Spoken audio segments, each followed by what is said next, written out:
Bondi come Sandro Bondi, ma non credo ci sia una parentela.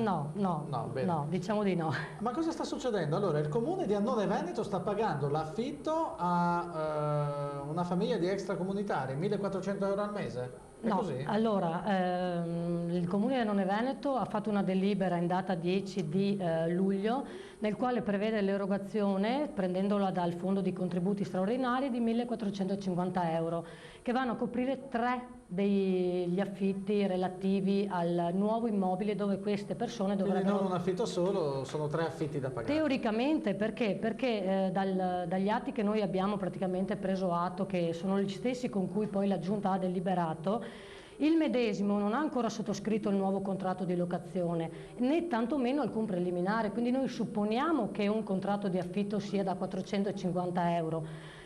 Diciamo che non ha neanche rilasciato alcuna dichiarazione di formale rilascio dell'immobile attualmente dove abita.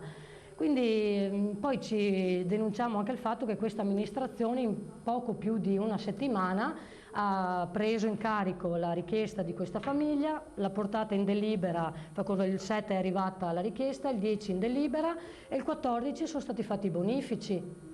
Quindi senza tener conto di Quindi nulla, una rapidità insomma. di esecuzione che desta sospetti, non è che per caso queste persone Io non posso dire niente in merito, io posso solo denunciare il abbiano votato in un fatto, certo modo? ma questo non è rilevante. Noi come minoranza siamo da parte dei cittadini che ci hanno votato, cerchiamo di tutelarli per quello che è possibile, il dovere di un consigliere è anche quello di controllare l'operato della maggioranza e abbiamo notato che c'è una totale violazione dell'articolo 20 del regolamento dei servizi sociali. Perché? Perché questo articolo 20 prevede che tra le varie deposizioni all'assistente sociale eccetera Certo. eccetera ci sia anche una predisposizione di un piano individualizzato di assistenza che preveda l'assunzione di precisi compiti e impegni da parte di questa famiglia affinché si impegnino con dei Quindi lavori socialmente utili. L'erogazione è stata troppo rapida e ci sono molti italiani che non riescono a pagare molti l'affitto. dubbi e molti se e molti Bene. ma. Noi siamo qua per i nostri cittadini di Annone Veneto. Benissimo, grazie a Nicoletta Bondi, restituiamo la linea